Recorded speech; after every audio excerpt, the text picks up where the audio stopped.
upenyu. Amen. Saka dangotaura pamusoro pekuti kubva panguva iyoyo. Amen.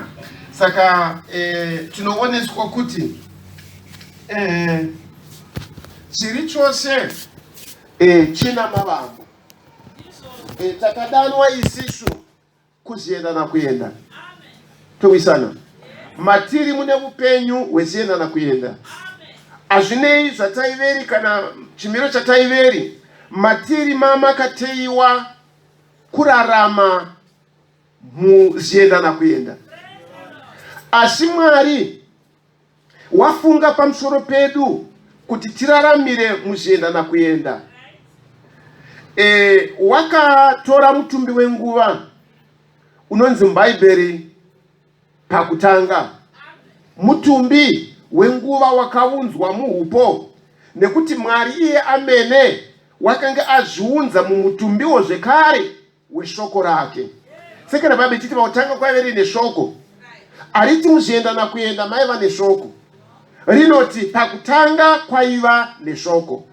Rozotudza zvino kuti Mwari iye anogara muchiedza chisingaswederwi, anorarama musimba reupenyu usina mavambo, usina magumo, wakaratidzwa kuna Abrahamu muna Melkizedeki, asina baba kana mai.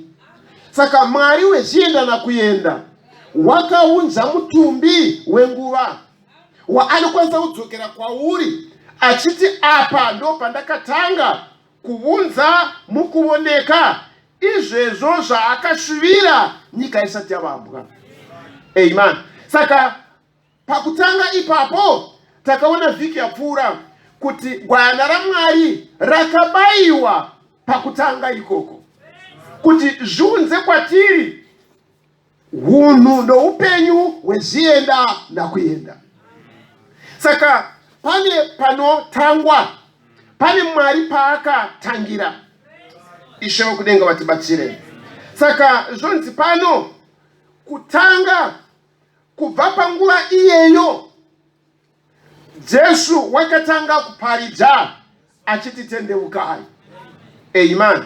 Saka kunyangwe nemharidzo yake inounzawo pfungwa yaMwari pamusoro pedu yekuti kunamata kunofanira kumbovei. Kunounzwa nenyaya yokutendeuka. Ndo mharidzo yekutanga yaJesu. Amen. Now, Mateo anotaura achidaro kuti kubva panguva iyeyo Jesu wakatanga kuparidza. But Mark anotudza zvekare pachapter 1. Maybe tikangoiverenga Evangeli yaMariko chapter 1. Marko chapter 1. Can you start from verse 1? Verse 1. Kutanga kweevhangeri yaJesu Kristu mwanakomana waMwari sezvazvakanyorwa mumuprofita Isaya zvichinzi: tarira, ndinotuma munyai wangu pamberi pako, uchakunatsira nzira yako. Inzwi rounodana murenje, gadzirai nzira yaShe, ruramisai migwagwa yake. Johani wakauya achibhabhatidza murenje, achiparidza rubhabhatidzo rokutendeuka vakanganwirwe zvivi. Thank you. Amen. Now, tinoudzwa pano kutanga kweevhangeri yaJesu Kristu. Yakatanga sei? Kwai yakatanga kuri kusimbiswa kweshoko ravaprofita. Andimuzviona? Saka Mwari zvanzi naPita wakaratidza ruponeso urwu rwatinopuwa muvaprofita panguva yavakanzvera kuti nguva ndeipi yakatarwa nomweya wakanga uri mavari uchipupurira kutambudzika kwaKristu.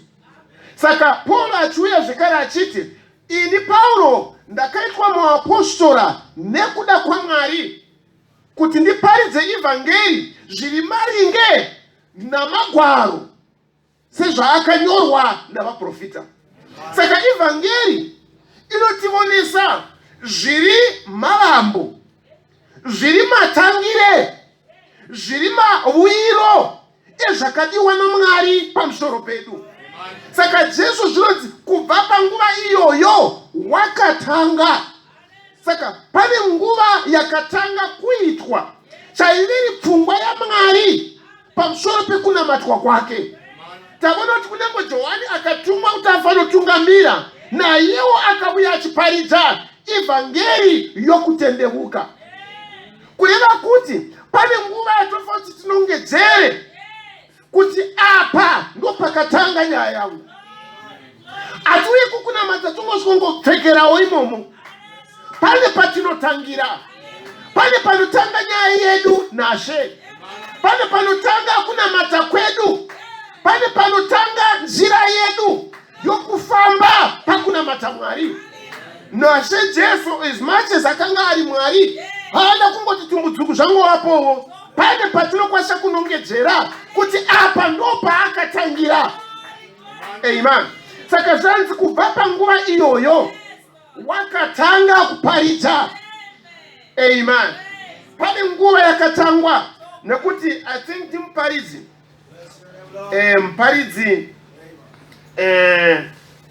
Muparidzi chapter 1, Muparidzi chapter 1.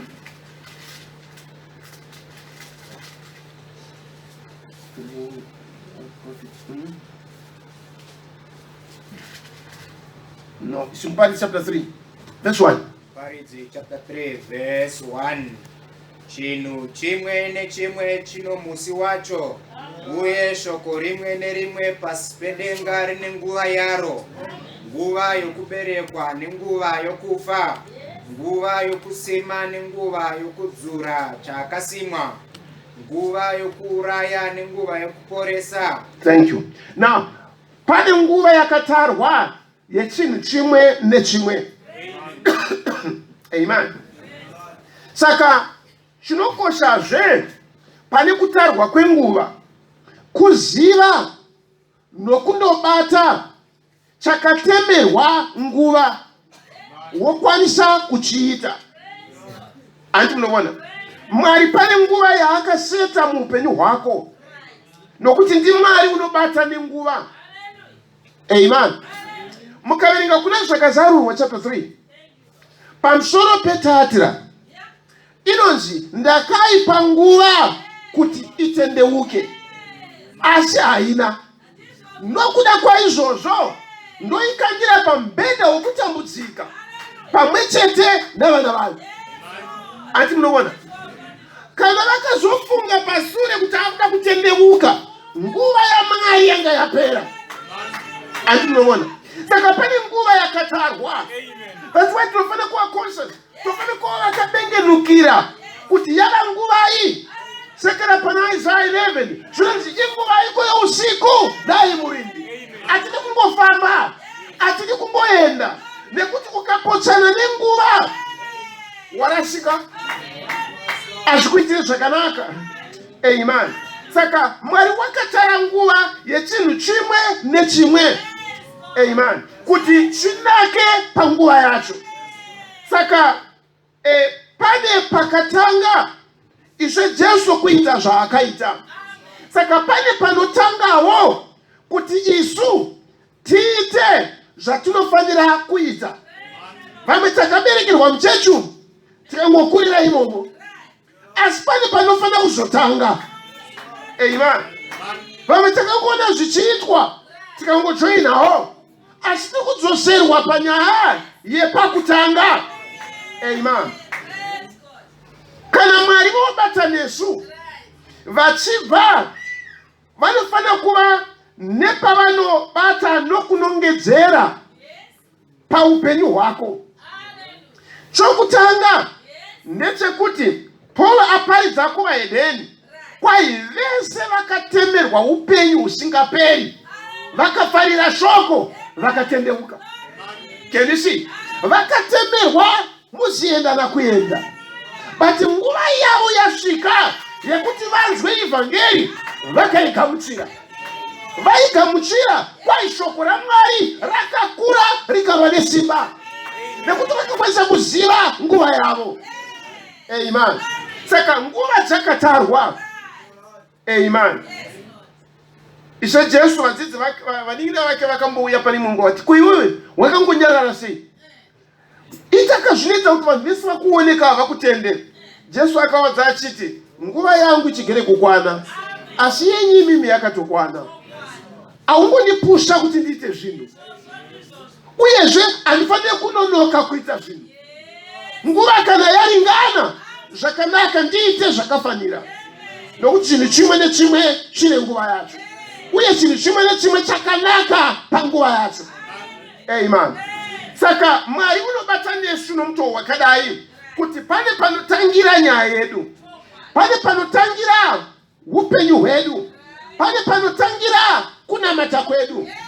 Amen. Zvanzi chinhu chimwe nechimwe. Saka nguva dzingasiyana, asi isu ngatizivei nguva yedu. Atingatendeuke muchimwe chete, atingauye zuva rimwe chete. Hazvina kudaro muusiku hwose. Andi munoona mvura isati yanaya taidya matufu. Kusina mvura iri kunaya takutodya matufu. Handiti mvura isati yanaya taidya matamba. Iko zvino mvura yanaya takudya hute ne zvinoibva nguva ino. Handi ndizvo? Tikanopinda muna Juni tenga tichidyawo nhunguru. Apashaike netsubvu, apashaike chinodyiwa pane chero nguva. Zvikaibva zveshe muna December tinofanira kwasha. Saka zvinofanira kuti chimwe nechimwe chibve panguva yacho. Saka iwewo futi pane nguva yakatarwa. Handiti ndinhasi. Amen. Asi kana kuti handinhasi, rega kuomesa moyo wako. Nekuti kuda zvichazofanira kuva vhiki mbiri zvinotevera unozvidhisaidha nhasi. Kerisi, saka ukanzwa shoko raMwari usaomesa moyo wako. Usafunga kuti muparidzi ari kukuvenga. Usafunga kuti hausi kudikamwa. Asi pane zvazvinoita. Jesu akavaudza akati, paradzai temberi nemazuva matatu ndichaimusa zvekare. Vanyarara. Vakadudzira nepavo, vakafunga nepavo. But Bible ntaura ichiti vadzidzi vake vakangozvigamuchira. Amen. Akazoti amuka, ndopavakaona nzwisiso yekuti wairevei. Kenishi, asi vakadhauta musi iyoyo. Kunyange paakamuka vakagadzira story futi kuti aiwa adiona vadzidzi vake. Saka nguva inokosha. Amen. Saka shoko raMwari ukarinzwa, shoko raMwari rikataura neupenyu hwako, iwe usaramba. Hazvinei mauri hamusi kuda kuzviona. Pane zvimwe zvezvinhu kazvinonetsa kuti uzvisiye, nokuda kwokuti iwe nyaya unenge uinayo nekuti unenge uchitoona apapo kuti hazvinizvi ndizvo zvandofanira kutoraramira. Asi usaramba kuti chawaudzwa ichokwadi. Bvuma, ndiri kuita hangu zvinizvi, asi chokwadi chaicho ndechiti. Haikuda kuramba chokwadi chacho. Nokuti nguva ikazokwana waramba chokwadi chacho, hauzowana maruramire ekuti zvikuitire. Handi munoona? Israel pavakaudzwa naMozisi kuti taakuenda kunyika yechipikirwa, little did they know kuti zvichatora 40 years. Zvaitafanika ndimangwana. Asi vakatenda vakabvuma. Asi nezvinostora 40 years. Asi chanaka ndechekuti pano ndaisapawo ngokuti ndabvuma. Ishe atibatsire. Amen. Saka kubva ipapo Jesu vakatanga kuparidza. Pane panotangira nyaya, pane mai panobata neupenyu hwedu kuti aururamisire chaanoda pamusoro pedu. Ngatione Abraham pachapter 13 yaGenesis. Tiverenge mavhesi maviri oga ipapo. Genesis chapter 13 Abraham achidanwa. Genesis chapter 13, Can you read verse 14, 15? verse 14. Zvino Loti wakati aparadzana naye, Jehovha akati kuna Abraham, simuka hako meso ako, simudza hako meso ako ipapo paugere, utarire kurutivi rwokumusoro nerwenyasi norokumabvazuva norokumavirira, nokuti nyika yose yaunoona ndichaipa iwe navana vako nokusingaperi. Amen. Ama zvakanaka kuita zvinorehwa neshoko raMwari. As I was saying, Abraham Mwari akamubudza pachapter 12. Akati ibva kuhama dzako, guta rako, nyika yako, neimba yababa vako, uende kwandinokuratidza. Abraham ndobva aita izvozvo. Amen. Asi pane mhosva yakangovapo yekuti akatora Loti zvekare. Andi munoona. But step yekuita zvaakanzi aite, iyoyo akaitora. Andi munoona. Azvinoti zvakaipa zvako, zvinonetsa zvako, zvinokutambudza zvakapera musoro wakatenderuka. Aisiro nyaya yacho. Ungada uri kutokwekweredzana nezvimwe iko zvinezvi. Asi nyaya inokosha ndeyekuti apo wakatora here shoko raMwari nohunhu hunoda shoko racho. Andi munoona. Ndo zvinokosha. Kana wanzwa shoko raMwari nhasi, waribvuma nokurigamuchira kuti izvokwadi, hazvinei chimiro chandiri,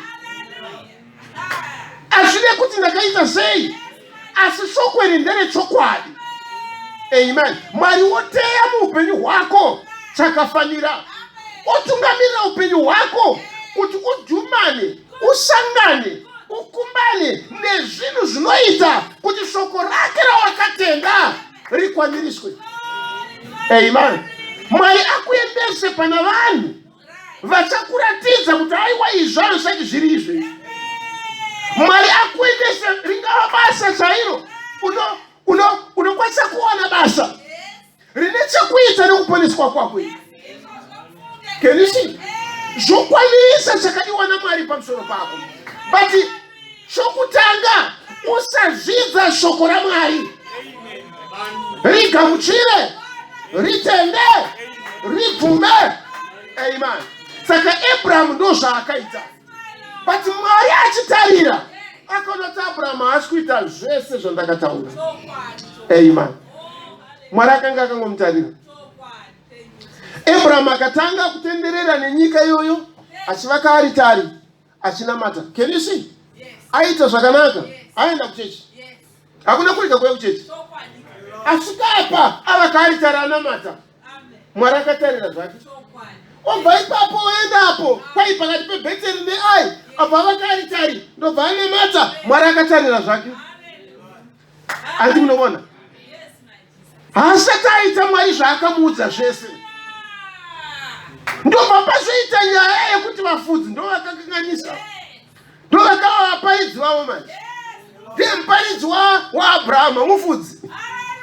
Vakavhiringana kumafuro, vakatanga kurwa kumafuro. Nyaya ikasvika kumusha kuti hakuna chakanaka, kwaita mashurugu kumafuro.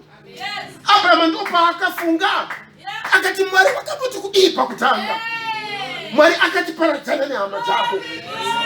Akati Loti, tiri hama, hatifanira kurambatirwa. Iwe enda kurudyi, ini ndoenda kuruboshwe. Kana ukaenda kuruboshwe, ini ndoenda kurudyi. Loti vasimudza meso ake, achibva aona Sodhomu, ndobva aenda kuSodhomu. Pataverenga paNoti, Loti akati aenda. Then Mwari ubva atanga kutaura naAbhurahama. Haana kumbotaura naAbhurahama kubva pachapter 12 paya. Abraham ndiye aita basa rekuvaka maaritari. Hatidzi Mwari achitaura akanyarara. But from this time now, kubva panguva iyi, shoko raMwari rakwaniriswa. Mwari ubva auya ndobva ati kuna Abraham, tarisa kudenga. Unoona here nyeredzi? Ndo zvaita vana vako. Amen. Zvakaitika rini? kubva panguva Abraham akazadzikisa shoko raMwari. Uchinawo mukana wokuzadzikisa zvakarehwa neshoko raMwari. Kuda wakatendeuka, but Acts 2:10 tendeuka upabatidzwe. Amen. Iwo wakatendeuka wasvika babatidzwa. Amen. Kuda wakanzwa shoko, iwo unoziva nyaya yako. Unoziva zvauri kukanganisa. Unoziva zvauri kuresha. Shoko raMwari raparidzwa. Siya zvinhu izvo. Amen. Then Ishe wopindira. Mwari wotaura newe. Kubva panguva iyoyo Mwari wotanga kutaura naAbraham. Can you see? In Nehemiah chapter 14, aenda kunodukira hama yake Loti. Melkizedeki akabva auya. Ndobva amuropafadza. Can you see? Chapter 15, Mwari unoti Abrahama, usatya, ndini mubayiro wako mukuru. Now Mwari wakutaura nawe. But pane pazvakatangira, pakukwaniriswa kweshoko raMwari. Hamakwanirisa zvaunoziva kuti hausi kukwanirisa. Ita zvauri kuziva kuti hausi kuita zviri shoko raMwari. Kana ukazviita kubva panguva iyoyo, Mwari unosungwa neshoko rake kuti akwanirise zvaakada, akwanirise zvaakashirira noupenyu hwako. Ishe vakudenga vatibatsire. Amen.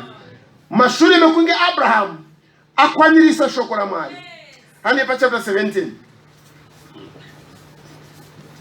verse 1. Chapter 17 verse 1.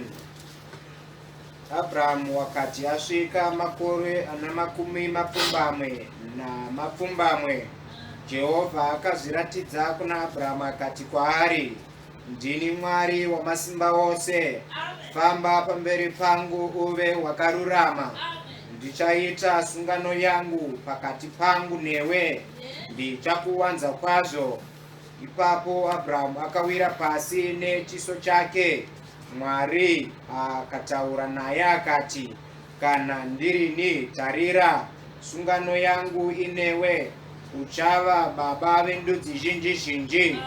Zita rako harichazonzi Abraham, asi zita rako richanzi Abrahama, nokuti ndakakuita baba vendudzi zhinji zhinji.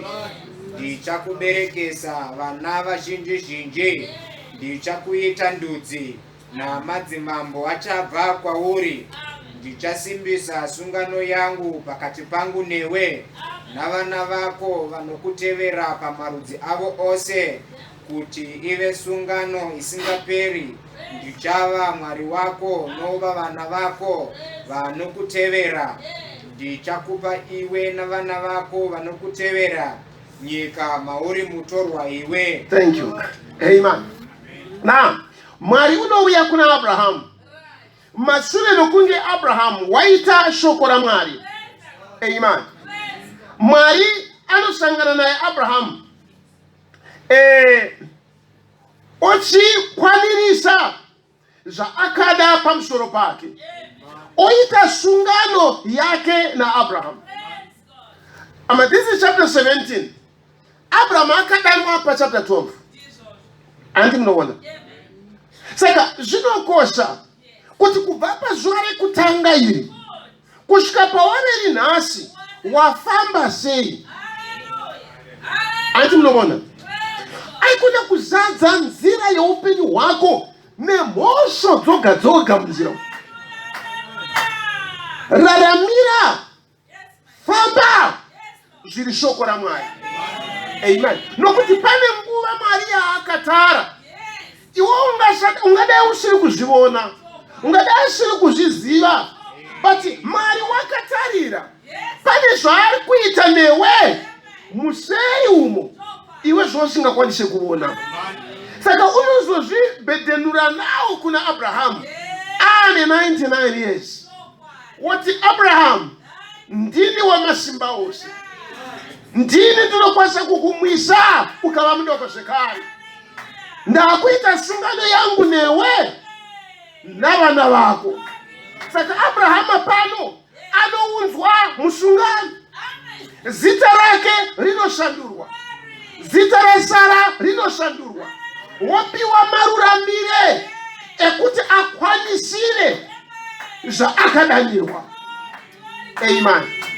Now, kubva panguva iyi, hama, pane chinokosha, pane chakanaka, pane chinotyisa chakaitwa naMwari kubva kuna Abraham. Mwari anoshongana, anouya muupenyu hwako. Mwari anouya muzviitiko zvokurarama kwako kuti pave nebhikoni. Savamazuva aShameri, pane bhikoni yakaiswa yekuti Ebeneza. Mwari watisvitsa apa. Pamazuva aJeshua, paGirigari pakaiswa bhikoni yekuti Mwari wakatiyambusa. Kana zvikandiomera, kana zvikandinetsa, ndikachoka paGirigari, ndo pandinoona kuti aiwa Mwari pane zvaanoita. Amen. Saka zvinotipa maruramire ekuti ndigone kukunda zvanotarisana nazvo. Amen. Saka ndati hama, paupenyu hwedu hama, panofanira kuva nezvinhu zvinofanira kuva zviitiko zvoumwari hwaMwari, zvinofanira kuva kwatiri simbiso yekupfuurira kwedu mberi. Amen. Saka Abraham, Mwari anoita sungano naye. Abraham, Mwari anomupa saini yedzingiso. Abraham, Mwari anochinja zita rake. Ishe vatibatsire. Amen. Now, Abraham wava kubva panguva iyi ava more than zvaaive. Kubva pazuva iri haachiri Abraham. Amen. Wava Abraham. Amen. Kubva panguva iyi Sarai haachasiri Sarai, ava Sara, mai vendudzi zhinji. Amen. Zvakatangira kupi? Kubva panguva iyi. Amen. Saka zvinokosha hama kuzviisa pasi, nokuti mashure umu Sara anenge ine interpretation yake yekuti mwana achaberekwa sei. Tone zvakaita pachapter 16. But kubva pachapter 17 zita raSara rashandurwa. Pane chaakuitika nawo, nokuti pachapter 18 Mwari anouya kuna Abraham ari muchimiro chemunhu. Abraham anochigara apa nekupe mvura mushambidzo tsoka dzenyu, kupe chokudya musimbise miri yenyu. Iye ageza tsoka dzake agara ipapo, akabvunza Abraham, Sara mukadzi wako uripi? Kwete Sarai nawo. Akadaidzwa nezita rakafanira, nekuti kubva panguva iyo zita rake rakashandurwa. Mwari ane chekuita naye. Amen. Aripi zvikanzi ari mutendeseri kwenyu, zvikanzi nenguva ino gore rapfuura achava nomwana. Amen.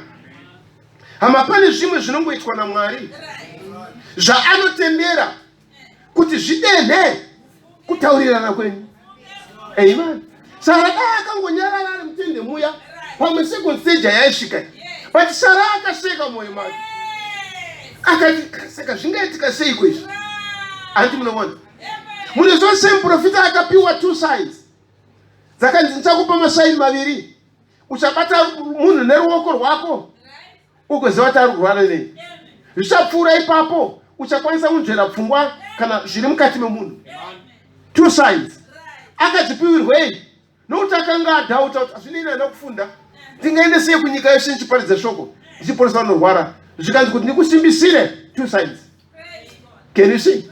Pane zvinhu zvinoitika muupenyu, pane zvimwe zvinhu zvaunonogumirana nazvo zvinoda kuti zvingokuswededza, munoita kuti zvakatemerwa naMwari zvikwaniriswe. Amen. Saka Sara akabvunza mwoyo make, zvingaitika sei kwei? Ishe ndobva ataura, Sara achinzwa. Zvikanzi ko Sara wasekei? Pane chinhu chingaomera Mwari here? Amen. Kubva panguva iyoyo endai kuna Hebrews 11, zvinonzi Sara nekutenda akakwanisa kutora simba rekuti abereke mwana. Can you see? Zvakatangira kupi? Kubvapo. Amen. Hama pane pazvinotangira. Amen. Ashama ngazvitange nenzira iri kururama kwaMwari, nenzira iri shoko raMwari. Kubva panguva iyoyo akuti sina chiri chokunze chinokwanisa kupingira pavanhu avo. Nokuti pachapter 16 tinoona Hagari achipindira. Ani munoona? Chapter 17 Mwari ochinja zita. Can you see?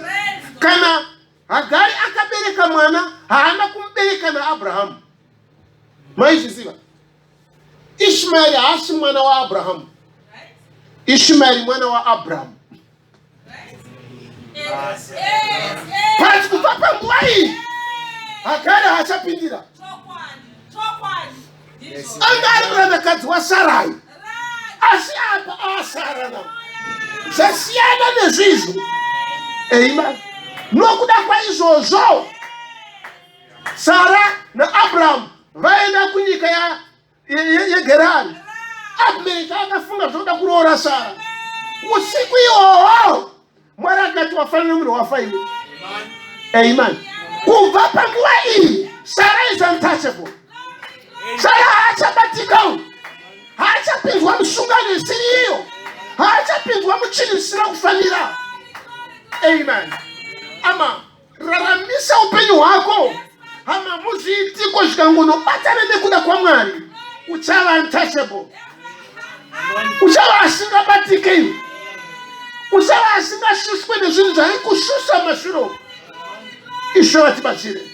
Nemhaka yei? Nemhaka yekuti pane zvaitika muupenyu hwako zvine kuita kwaMwari. Amen. Saka akaenda nyika yeGerari. Abhimereki anaona musikana wokuroora, but Mwari wakapindira. Akati hazviitwe kuna Sarai. Nokuti Farao akambotora Sarai akagara naye anoti mwedzi mingani. As much as haana kunge achata naye, asi munoziva madzimambo kana achiroora madzimai haangomutora zvanacharamba zvokumhanyisana zviya. Anouya otanga kudzidziswa kuti kana wakagara muState House, foko inobatwa kupi, spoon inobatwa kupi, chii chinotanga kushandiswa, banga here kana foko kana kuti spoon. Can you see? Kana munhu akakusaruta unoita sei? Mati mamboona mashefu. Rimwe zuva ndandine kamotikari kakapindwa pende green inenge yeArmy. Ndapinda paTotal paipe panhingi apo panochengetwa mafuta. Apa ndakagera musoro hamuna bvudzi. Ndebvunza ndakabvisa. Ndangosheya ndinozvida mashefu ka. Handizvovanite. Masters. Ndakadzira pamotikari green. Ne-age yangu zvikati ndishefu kwami. Ndakaona huru. Kuti ndizive kuti ndoita sei manje. Handichaziva futi. Ndatinembosa kuti we. Ndakuti zvise vakuru. Ndoba ndakapotsa ndakazofunga ndamashure aiwa uyu hanzi mukuru. Ndikaenda kuti mfunisira futi utomutudza. Panokuti handizivi kuti shefu anosarudzwa unoita sei. Handina kuita zvinodiwa zvacho. Saka ungapinda muState House ungazive kuti ukasarudzwa unoita sei. Saka Sara kuti apinde muprocess iyo yekudzidziswa zvese izvozvo. Can you see that? Saka zvoti ati garei ndopakauya dambudziko manje muIjipita muya. Ndopakabvunzwa n'anga dzeIjipita dzikatopupurira kuti aiwa watora mukadzi womunhu. Ndobva abude mumaini pfuma yakawanda. But kuna Abhimereki haana kuita 12 hours ari mumba imomo. Nokuti hatisiri Sarai wava Sara. From that moment amatendera kuti Mwari ubate noupenyu hwako. Panesvika pamwe pauti hauchabatika. Wenge uchishupuka ubati apa hauchabatika. Hauchaumburudzwa nenzira isiriyo. Hauchaendeswa kusiriko. Nekuti pane chabata zvino muupenyu hwako. From that time hauchisiri unoiswa zvisina kufanirana naEdeni. Amen. Nokuti waSara haachisiri Sarai. Amen. Hama pane zvinoitika muupenyu. Pane zvinoitwa naMwari zvinogunzvaniswa neupenyu hwako kuti hama utore nzvimbo yako, utore chinhano chako, ukwanise kudeclare zvakasiriwa naMwari pamusoro pako nyika isati yavapo. Amen. Ishe vakudenga vatibatsire. Genesis 32. Atione mbeu yaAbrahamu. Verse 27. Genesis chapter 32, verse 27.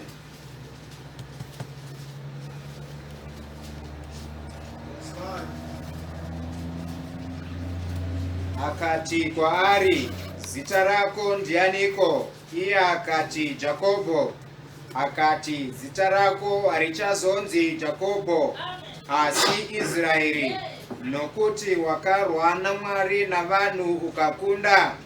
Jakobho akamubvunza akati, ndiudzeiwo zita renyu? Iye akati, unondibvunzireiko zita rangu? Akamuropafadza ipapo. Zvino Jakobho akatumidza nzvimbo iyo zita rinonzi Penieri, nokuti wakati, ndakaonana naMwari, upenyu hwangu ukachengetwa.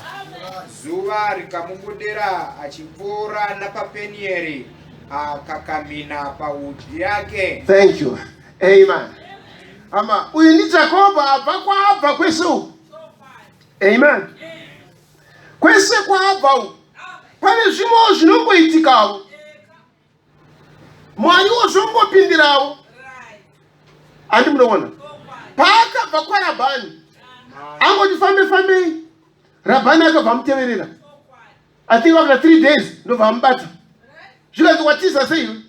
Akumpomera mhosva. Mwari achibva apindira hake kuti Rabhani asamite zvakaipa. Andi munoona asi maruramire ekuti Rabhani atevere aivapo. Andi munoona nemhaka yei? Nemhaka yekuti paakabva paDhani Arani, Rakeri akaba chimwari chaRabhani aiva nacho.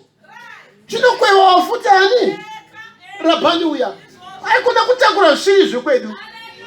Siya zvakadaro. Pane makoti akadanirwa nemhari dzo aikona kuuya nezviri zvekoko izvo. Siya ikoko. Amen. Hama tine standard yedu. Hama tine hunhu hwedu. Tine chimiro chedu. Tine recognition yedu. Tine zvinotiita kuti tive zvatiri. But Rakeri akafunga kuti zvinoda supplement, zvinoda kubetseredza. Mwari waJakobho takamuona. Baba vedu vanga vasina mombe dzakawanda but dzawanda. Mwari waJakobho tinomuziva nokuda kuti ane makwai akawanda nembudzi zvese zvaanazvo pano. Asika paupenyu hwedu hwese uhu kuti tive vanhu vanoonekwawo savanhu taitawo kamwari aka. Saka rega ndikade ndiende nako. Andi munoona how many times tichibata Mwari uto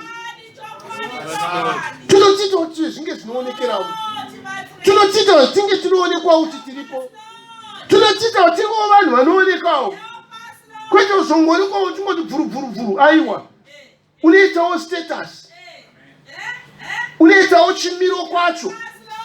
Andi munoona asi ndotambudziko rakawo pamazuva ano. Kwai vakunda vavanhu vanga vakanaka kudarika vakunda vevana vaMwari. Andi munoona kuti mukatatu vanga vasati vanyanya kubva kure, kubva kuna Kaini na Seti. Panga pasina magenerations akawanda pasi. Andi munoona nokuti Noah ndiye anga ari wechi7 kapaya. Panga pasina but vabva vazosiyana sei.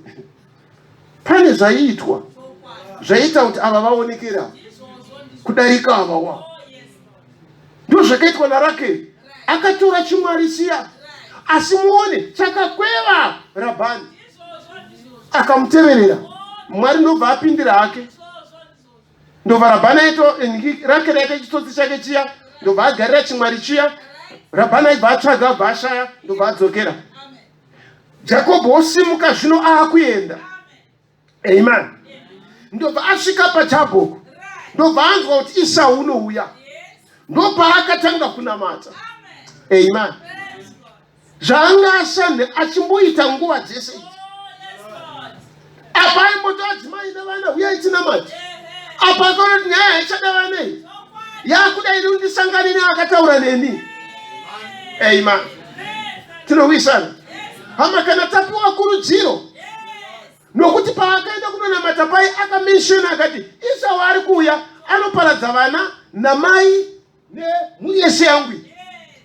Ari munoona saka patinenge takaungana kudai izvo hama pane influence yatinowanawo inobva kune mumwe nomumwe asi nyaya chaiyo inoitika wawa wega. Amen. Jakobho aega ndo paakataurana naMwari nenyaya yake. Amen. Haida kuzoinvolva futi vana. Ani munoona? Nokuti paya varwa nomutuma akanzi ndisiye ndiende zvikanzi handikusiye. Kusvika mandiro pafadzi. It was no personal. Inini ndini nenyaya. Gadzirisai nyaya yangu. Amen. But akaenda kunonamata achisvikira vakadzi vake nevana vake. Ati munoona? Hama zvimwe zvinhu unofanira murume ndiye problem, mukadzi ndiye problem, vana ndiyo problem. Shuva problem. Asi kana wazvinosvika chipiri parichaipo ipo uchanongedzera kwauri. Haana kumboti handikusiyei kudakara adzimai vachengeteka nevana. Aiwa, akati handikusiyei kudakara mhambi ropafadzi. From that time, haana kuzova Jakobho wekare, akava Israel. Haana kuzofamba nomufambiri wekare, akafamba nomufambo mutsva. Jehovha akamuziva kuti ndiye muchengeti woupenyu. Amen. Achingobva ipapo akatorana nemhuri yake vachisvika paShekemu, akati mafanifani ese aya hakusina nawo. Unzai zvese zvimamhete zvenyu, zvindori zvenyu, all these false things zvamunounganidza muchingozvipfekedza izvi. Unzai pano. Tidzokere panyaya chaiyo. Amen. Takuda kunonamata Mwari weBheteri. Takuda kunonamata Mwari wakanabatwa naAbhurahamu. The original God. The original word. Ratinosangana ne the original faith. Amen. Kwete zvefake zvokunyepera. Aiwa. Tonosangana naye sezvatiri. Nokuti Jakobho akataura nyaya yekuti ndini. Mwari vakamuti shuwa zita rako rachinjwa. Wakunzi Israel. Akaenda. Amen. Zvanzi paakabva Shekemu, hakuna munhu akatsunga kumuteverera. Ari yega nevakadzi vake nevana vake ivavo vachifamba vaine mombe. Remember, breed yaJakobho yanga isiri kabreed mashona anonziwe. Hadi mashona aiwa. Aiva nebreed yepamiti yakapombonorwa iya. Breed kwayo yekuti vese vaiona achipfuura nehwai dzake dzakatafambika mombe. Ibreed yakataurwa nomutumwa yekuti vanhu vaisirira matse sokuti shuwa mombe dziri, but hakuna one akamuteverera. From that time. Amen. Hama pane zvinochengeta upenyu, pane zvinokuumba iwewe. Haurambe uchingorwa nenyaya dzako mani. Hatifaniri kudaro so in life. Chese ndezvokungorwa chete. Paripo pamwe Mwari panofanira take over. Amen. Amen. Sara mushuwa akatenda ari mutende, God took over. Ndiye akamuchengetedza. Ndiye akamita kuti adzokeka musikana mudiki yambinga achembera. Mwari watora chinhano chake. Amen. Hakuna kuramba uchingorwa nezvinhu. Amen. Pawamukira uri kurwa noruchiva, uri kurwa nekuba, uri kurwa nekunyepa. Unenge uchifamba wakabata muromo kuti wasinganyepa. Rega zvimwe Mwari vanokuitira. Wakuyenda, wava musungano, zita rashandurwa. From that time, hauchiro wakurwa hondo. Amen. Ava Mwari akuzviita. Saka Jakobho zita rake rakashandurwa, akatanga kuenda. Amen. Ndizvodini? Pane panotangira nyaya. And again, Mwari, ndi Mwari weoriginality. Ndi Mwari wamavambo.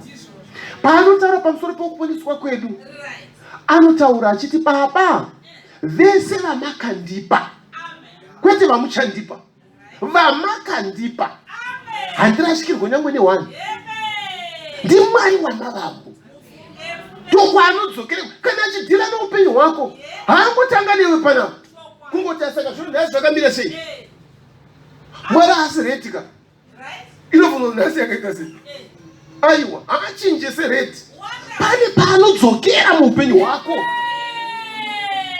paanomanikidzwa iye Mwari wacho. Kenisi panomanikidzwa kuti atofanira kuva newe. Kune Jakobho haana kurevera achiti ndini Mwari weBheteri. Pane panotangira nyaya yedu. Ndini Mwari weBheteri. Paya pawakazodza dombo simuka uende. Ane point of reference. Paanonongedzera kubva panguva iyoyo Mwari ane chekuita noupenyu hwako. Ishe wokudenga watibatsire. Amen. Saka vanawo vaAbhurahama, as much as pachapter 17 Mwari akaita sungano akati ndatopedza newe Abhurahama, ndakuita baba wendudzi zhinji, kwauri madzimambo achabuda, uchava nevana vakawanda, vachava vadyiwe nhaka iyi. Kureva kuti nyaya yacho yatogadzirwa. Asi nokuti ndiMwari, kunyange ari zvienda nakuenda, nguva yese ane point of reference. Ane paanotangira. Kunyange wakatemerwa iwe kuti uve mupenyu nyika isati yavambwa. Asa unongozvarwa uchinamata. Pane pakatangira nyaya yacho. Ipapo Mwari ndo paanotangira kuti kubva apa wani ndakakudana. Can you see? I think that was so. Ndochikonzero Mwari adhina naAbhurahama. Isaka anga atoropafadzwa kudhara asati azvarwa. Jakobho atoropafadzwa asati azvarwa. Marizana 12 atoropafadzwa asati azvarwa. Asi Mwari unodzokazve uvaitirawo from that time. Kubva apa. Iwewo kubva apa. Anditi? Jakobho yake yakatangira paBheteri anditi?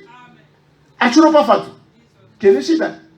Saka ndiMwari unoramba achidaro. Kundikuonesei. Ande pachapter 13. It must be chapter 12. Yeah, Exodus. Chapter 12. Ndopakabuda vaIsraeli. Exodus. Exodus 12. Let me just see.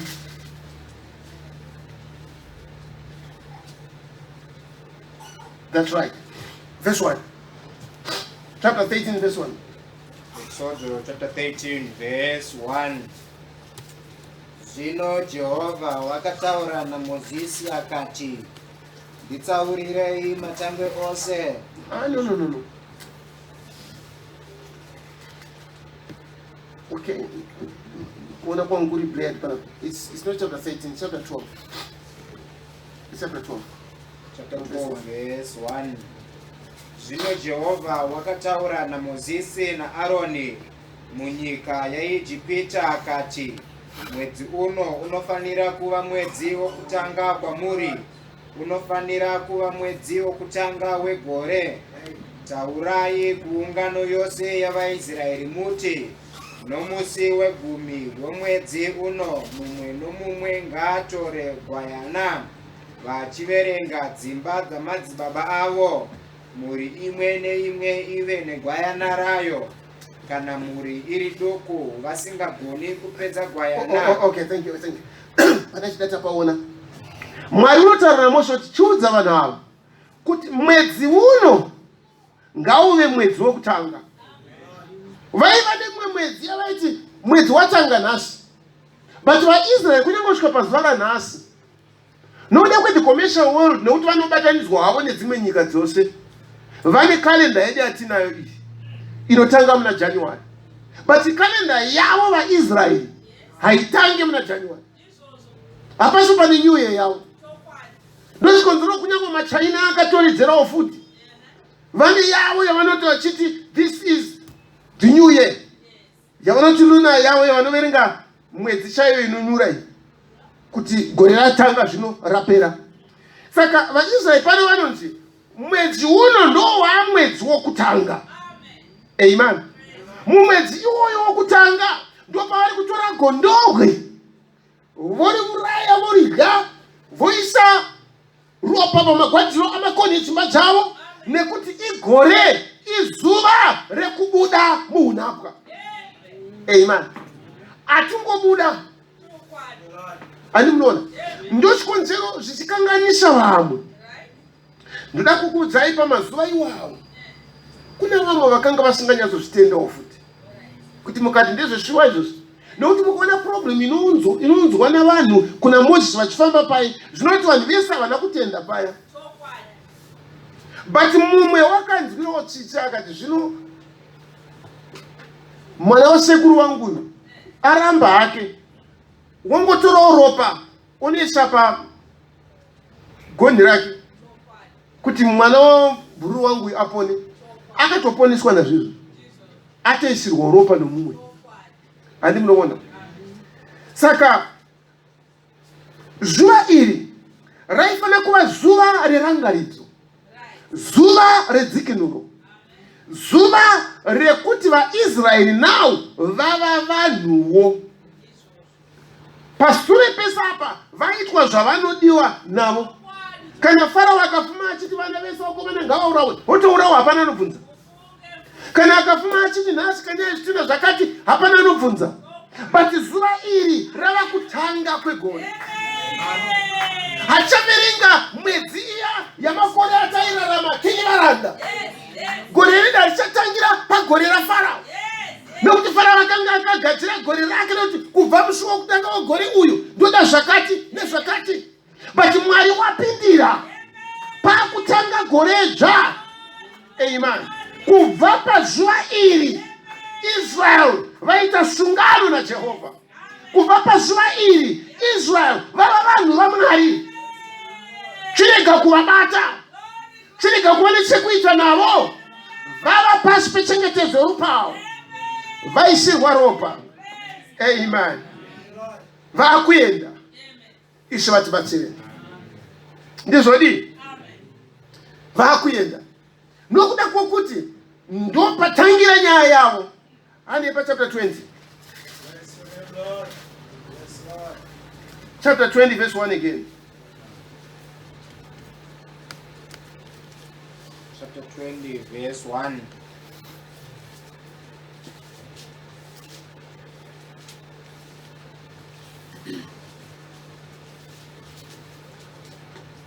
Zvino Mwari wakataura mashoko awa ose akati, ndini Jehovha Mwari wako wakakubudisa munyika yeIjipita, muimba youranda.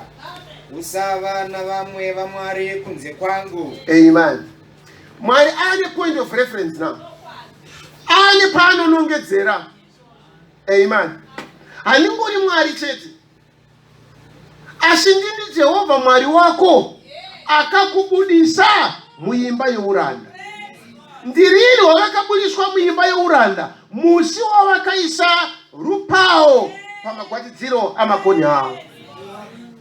Pane zuva rinonongedzerwa naMwari rinoita kuti Mwari ane Mwari kuvaIsraeri. Andi munozviona? Kana muIsraeri akazvozvonoti akatarira zuva iroro, ndo paanoona umwari hwaMwari kwaari. Amen. Zuva iroro rinomurangaridza akatarisa dangwe rake, haagoni kuparadzanisa dangwe rake nezuva iroro. Nokuti matango avaIsraeri eIjipita akafa wose. Andi munozviona? Saka pane reference inomupa kuti akwanise kuva committed, akwanise kuva wakaperera pana Mwari wacho. naMwariwo kuti ave nebearing pamusoro pavanhu avo, ave nechekuita navo, pave nomukama unobatanidza Mwari navanhu ava. Mwari anoreferenza zuva iri, ndini Mwari ndakakubudisa. Amen. Ani munoona? Hama pane zvinoitika kana tikadzokera pareferensi yekuita kwaMwari muupenyu hwedu.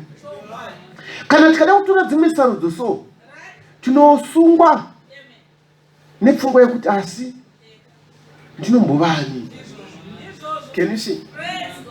Ndochikonzero Jakobho akaisa dombo akati ndaakuenda, imi mukandichengeta, mukandipa zvokudya, mukandipa zvokufuka, mukandidzosera kuimba yababa vangu, ndichadzoka pano ndikauvakira imba. Chese chamuchandipa ndichakupai chegumi chako. Can you see? Saka whatever Jakobho zvaaiwana akawana,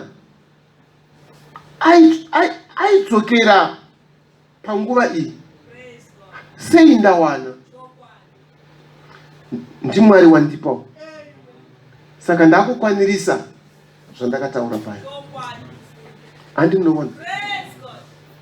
That point of reference ndo yaiita checkpoint yaJacob. Haikwanisa kupfuurira mberi, aitya even kuspenda mari yake iyoyo, asina kukwanirisa nyaya yake yepaBheteri. Zvinezvo zvaiunza pari. Handi munoona. That's why ndati pane zvinoitika. Jesu akaberekwa ari mudzikinuri, nokuti vatumwa vakataurira vafudzi vakati, endai muguta raDhavhidhi, nhasi mazvarwa muponesi. Handiti mambo weimba yaJudha. Asi haana kutanga, hazvina kungotangira mudanga imomo. Pane panoreferenzwa kuti from this time Jesu akatanga kuparidza. Saka pane chinotibata, pane chinotiita kuti tikwanise kuva zvatinofanira kuva. Handi munoona. Ndini Mwari wako iwe Israeri, ndini ndakakubudisa muimba yeuranda ini. Hama izvo zvinodzosera muIsraeri wese paunhu hwouranda uya, kuti ndaiva muranda ini. Zvinhu zvazvo zvakamira semazuva iwani. Mari yangu yaiperera mubanje, yasara yoperera mudoro. Asi Mwari apa wakandidzikinura. Ukashaya that point of reference. Hama kana Mwari unoziva zvinhu zvose, Mwari ane simba rose, achikwanisa iye kuuya mumutumbi wenguva unongedzera kuti Israeri iwe ndini ndakakubudisa. Ane point yaanozviudzirawo naiyewo Mwari wacho. Can you see? Nekuti pachapter 17 yaGenesis yataverenga iya, Mwari akati kuna Abrahama, ndini Mwari wako newe vana vako, ndakuita shungano yangu newe. Can you see? That was in chapter 17 yaGenesis.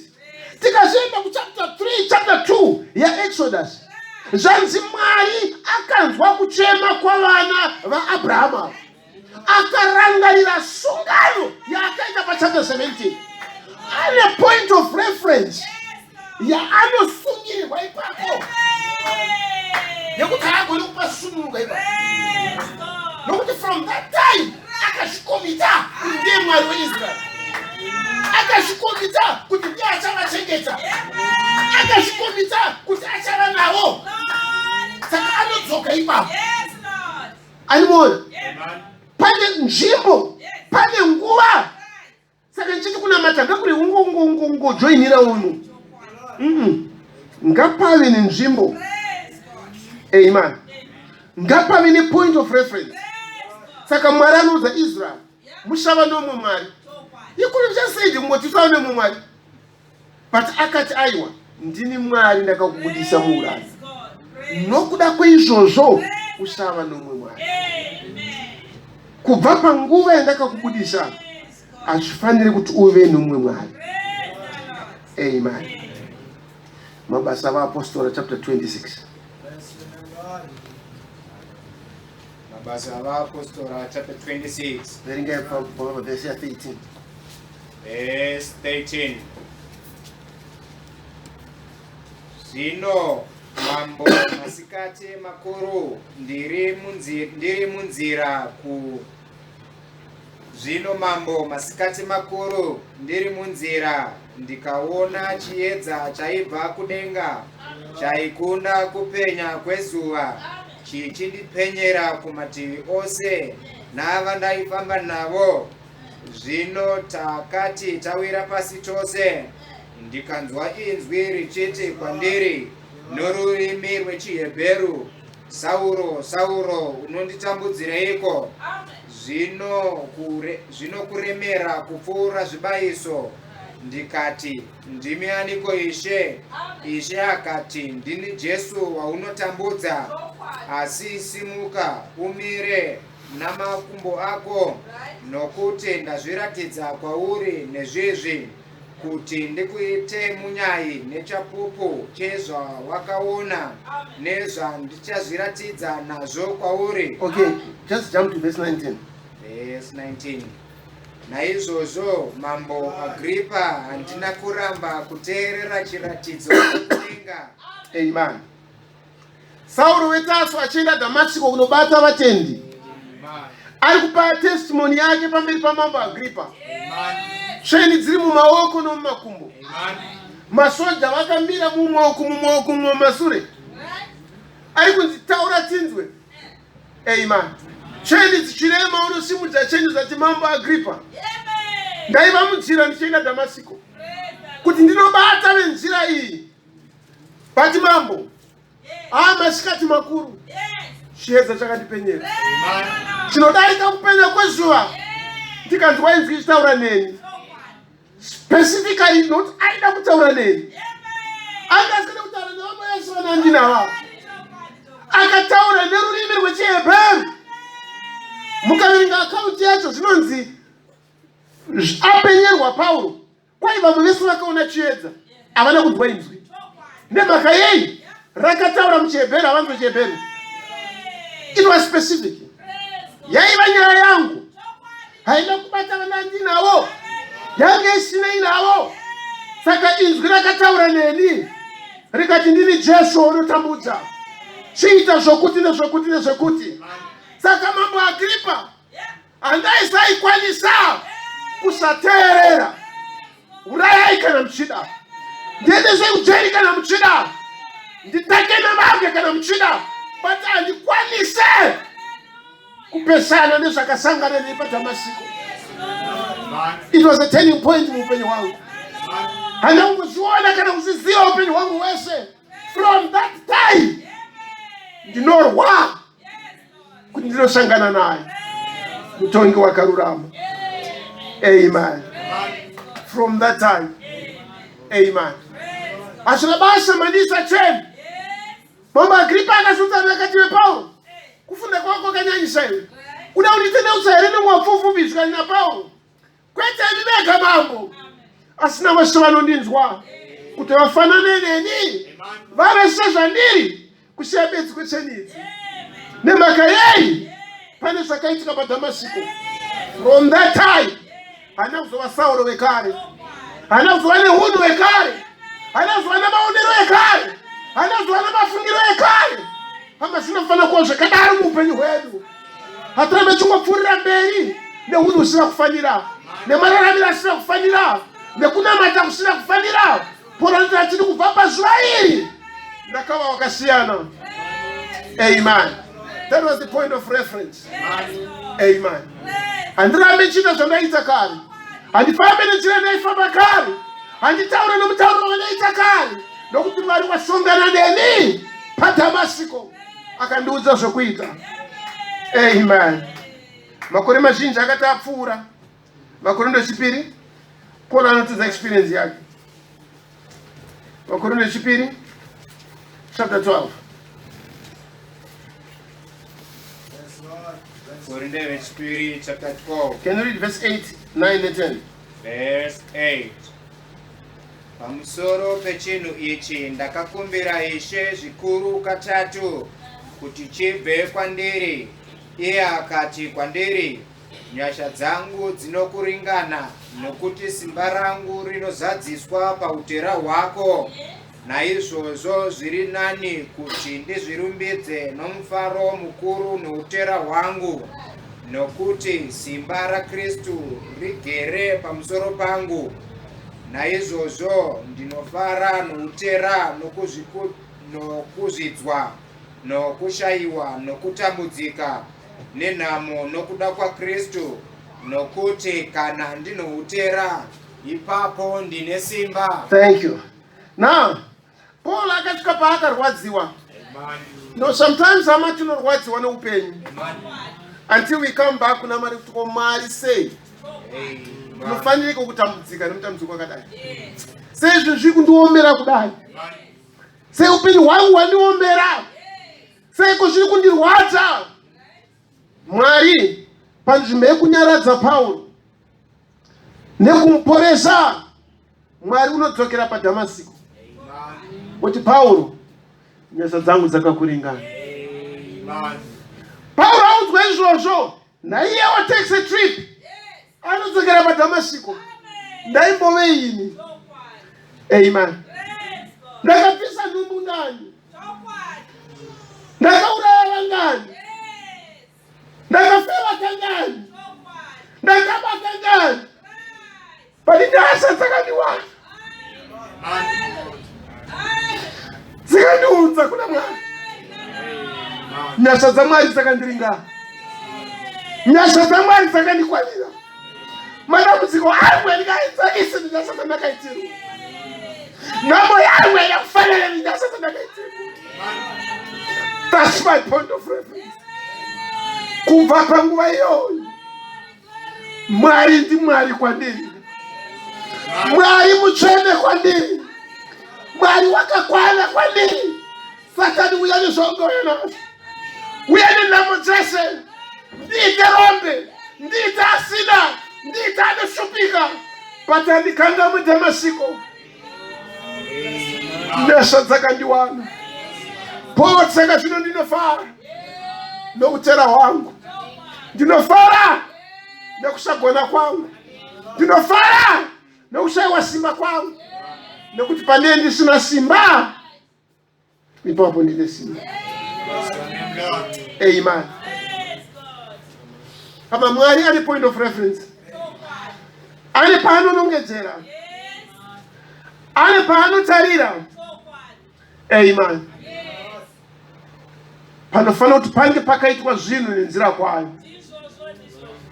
Amen. Ndinochikonzwa Paul achisvika paEfeso, akaona hama dzakanga dzichinamata, akavabvunza, makagamuchira Mweya Mutsvene here? Nokati atomboziva izvo. Asi ndizvo zviright. Tikunamata zvakanaka. Paul akati makatangira papi? Zvikanzi parupapadzo rwaJohani zvikanzi hapasipo panotangirwa. Takadaika dispensation iyoyo. Amen. Handa ndinamata vabereki vangu vainamata maassemblies. Handa ndisonamata aiwa. Achisiri munguva yeassemblies. Hapasiri panotangirwa nyaya yekunamata. Amen. Hatitangi kunamatira ipapo. Nokuti zvakazarwa 10:7 anotiudza. Luke 17:30 anotilongedzera. Zvinofanira kuva zvakadii pakutenda kwedu. Amen. Akati munofanira kubhabhatidzwa nezita raJesu Kristu. Paine shoko raMwari. Vakati vabhabhatidzwa from that time, vakazadzwa noMweya Mutsvene. Vakatanga kuprofita. Vakatanga kutaura nendimi. Vakatanga kurumbidza Mwari. N'anga dzikauya nemabhuku adzo. Vanoroya vakauya neuroyi hwavo. Vemazango vakauya nemazango avo. Isvo vatibatsire. Sapasheke. Vaiva nezvimbatya zvavo zvisina kufanira vakauya nazvo. Vaiva nezvimawivhi zvavo nezvimadread zvavo vakauya nazvo. Taakutanga zvino. There's a place. Patotangira nyaya yekunamata. Amen. Kubva panguva iyoyo, Mweya Mutsvene wakatanga kubata navo. Vazhinji vakaunzwa kukururama. Amen. Usarega kutora njira yose. Munoziva Ahabhu ekare. Shoko raMwari rakati rauya kwaari, mushure mekunge afamba nzira yake yakaipa, Mwari chaiye akamupupurira akati kuna Eria, tarisawo neAhabhu mafambiro aakuita, aakuzvirimbisa, aakuzvinyorovesa pamberi paMwari. Saka ndaakumbosaspenda dambudziko rake. Mwari haana kuti ndaakuribvisa, toda kumborisaspenda. Kana zvinhu zvasaspendwa, usafara, nokuti zvichadzoka. Saka zvakanzi nhamo yake ndaakuisaspenda. Nemhaka yei? Nokuti nyaya Ahabhu yaiva pana Jezebheri. He was not supposed kuti aende kunotora Jezebheri. Saka haana kutendeuka akangova munyoro, akangopfavirawo. Can you see? Aisinyaya kungopfavira. Kana kwenga tikakupisa nevhangeri, haufane kungopfavira. Tinoda kutendeuka. Ukapfavira zvinosuspendwa. Can you see? Nokuti vanhu vachakuona uchiuya, vanhu vachakunzwira tsitsi, vachakunyengeterera. Mwari batsirai sister, Mwari batsirai sister. Hati munoziva kuti munyamati wakarurama, Mwari anounzwawo. Iwo uchanzwikwa nokuti wanamatirwa newakarurama. Wotanga kuropafadzwa, wotanga kuitirwa zvakanaka, wofunga kuti zvaraiti. Aiwa, zvangosuspendwa. Handi munoziva Ishmaeri akaberekwa naHagari. Handoraiva shoko raMwari. Mwana waAbrahama aifanira kuberekwa naSara. But Ishmaeri akaberekwa naHagari naAbrahama wacho. Mwari paakataura naAbrahama akati kuIshmaeri uyu zvikanzoraita Abrahama, nokuti mwana wako ndichangomuropafadzawo. Kenisi, nokuti mwana wako. Esau akatengesa udangu, akazvidza Mwari. Asi nokuti mwana waJakobho, mwana waIsaka, ari mwana waAbrahama, ndichamuropafadzawo, ndomupawo gomo reSeiri. Pane zvaunoitirwa naMwari, nokuti vanhu vakunzwirawo tsitsi, vakunamatira, vakunyengeterera, asi hazvine kuti wava munhaka. Can you see? Nhaka inopindwa nokutendeuka. Amen. Saka akazvininipisa. But hazvikudiwa kuzvininipisa. Zviri kudiwa kutendeuka. Kubva panyaya yako, kubva pazvinhu zvangu, kubva paunhu usina kufanira, kubva pamaitiro asiri shoko raMwari, ndotendeuka. Amen. Kana ndatendeuka, Mwari utanga neni. Shoko kudenga vatibatsire. Maybe in closing, by Ephesians chapter 1 verse 13 and 14.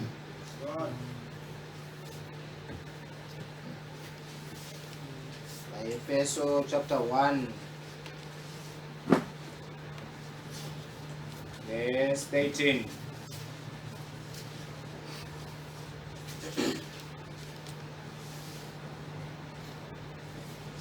Muna iye nemiwo makanzwa shoko rezvokwadi maari, iyo evhangeri yokuponeswa kwenyu. Muna iye wamakatenda kwaari, mukaisirwa chisimbiso chomweya mutsvene wamakapikirwa, uri rubatso rwenhaka yedu, kuratidza kudzikinurwa kwavanhu vaMwari chaivo, kuti kubwinya kwake kurumbidzwe. Thank you. Imi makapiwa mweya mutsvene serusimbiso, sechiratidzo chekudzikinurwa kwevanhu vake chaivo, nekuti makanzwa shoko mukatenda, mukatendeuka. Ndo zvinoratidza hunhu hwevanhu vaMwari chaivo. Ndo commission yaPauro paDhamasiko akanzi chienda ndinokutuma kuvaIsraeri nokuvanhu kuti uvabudise murima, uvaunze muchiedza, uvabudise muzvivi, vauye kukutendeuka. Saka imi makati magamuchira shoko rezvokwadi, makati magamuchira mharidzo yenguva yenyu, makatenda, ndokutendeuka. Mwari ndokukupai rubatso rwokuratidza kudzikinurwa kwevanhu vaMwari chaivo. Hamungadari muchidzikinurwa henyu nhasi, kana gore rinouya, kana rinotevera. Asi pamuri mava norubatso, mava norusimbiso runobvepi? Runobva pamunokwanisa kunongedzera kuti apo ndakatenda, ndakapa upenyu hwangu kuna Mwari. Ishe vatibatsire. Amen. Ndakaita mhiko saJakobho wekare. You know, sometimes tinotya kuisa mhiko dzedu kuna Mwari nokuti hatina shuwa nezvatiri kuita. Can you see? David unoti ndakatenda saka ndinotaura. Kana watenda hautyi, hautombotyi kuzvitaura nokuti watenda.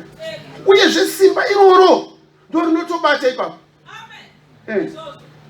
Ukatoreva kuti handirwari wozvitenda zviri chizaruro chaMwari, unotozvitaura. Kana wazvitaura zvotoitika, wotozviraramira. Ndo zvakararamisa Jakobho izvo. Akataura zvaakatenda, akataura zvaakavimba nazvo, ndo zvaakararamira. Paulo vachimutora vachimisa mujeri, akati hazvina basa izvi. PaDhamasiko ndakapika, ndakapa upenyu hwangu kuna Mwari. Saka izvi hazvina basa izvi. Apa ndo zvinotiraramisa. Pane point of reference. Pane patinoti kubva apo, kubva zuva iro, kubva musi uyu. Jakobho anozonzi Jakobho futi. Kubva musi uyu Abrahamu anozonzi Abrahamu futi. Wakapiwa zita dzva rinomupa maruramire ekuti afambe nzira yekururama kwaMwari. Dai Mwari wakatibatsira. Ishe wokudenga watinzwire nyasha.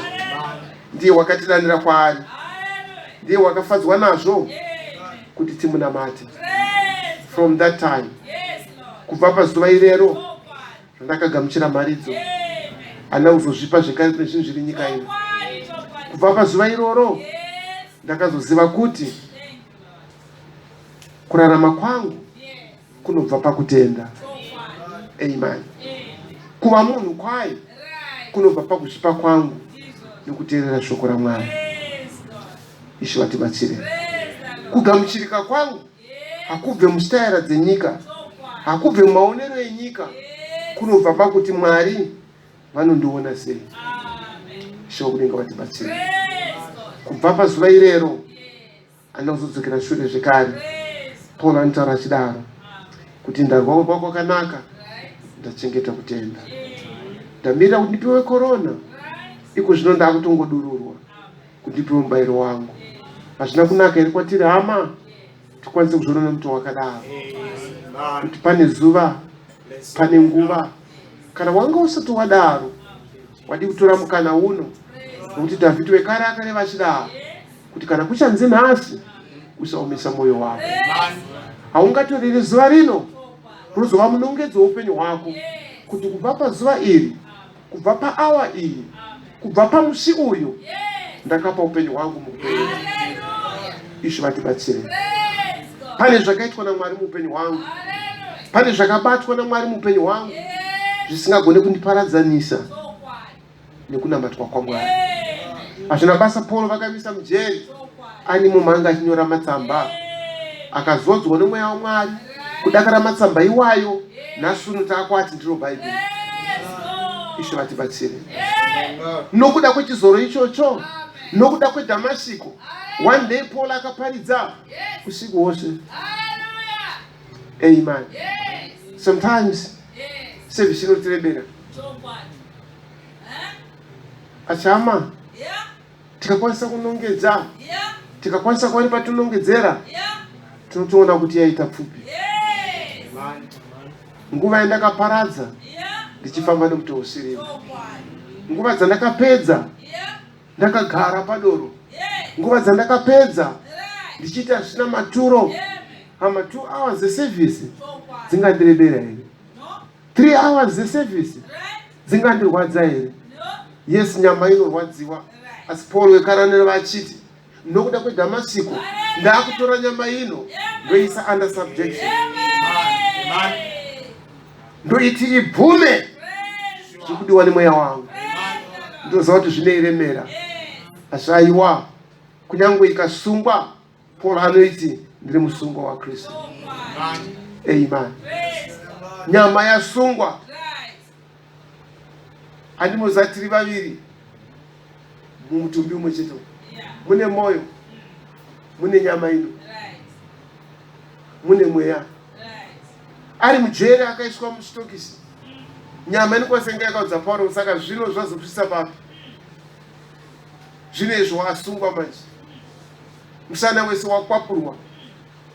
pati mweya wake wakati nyama unowa pasi pangu, mweya wangu kurumbidza Jehova. Akatanga kuimba, torongo likazununguka, to prove kuti nyama isiri ni anje. Ama God will prove muupenyu wako kuti nyama hii haisiyo inofana kuwa nesimba. Amen. Achite zvakanaka nokuti wateerera zvinoda nyama.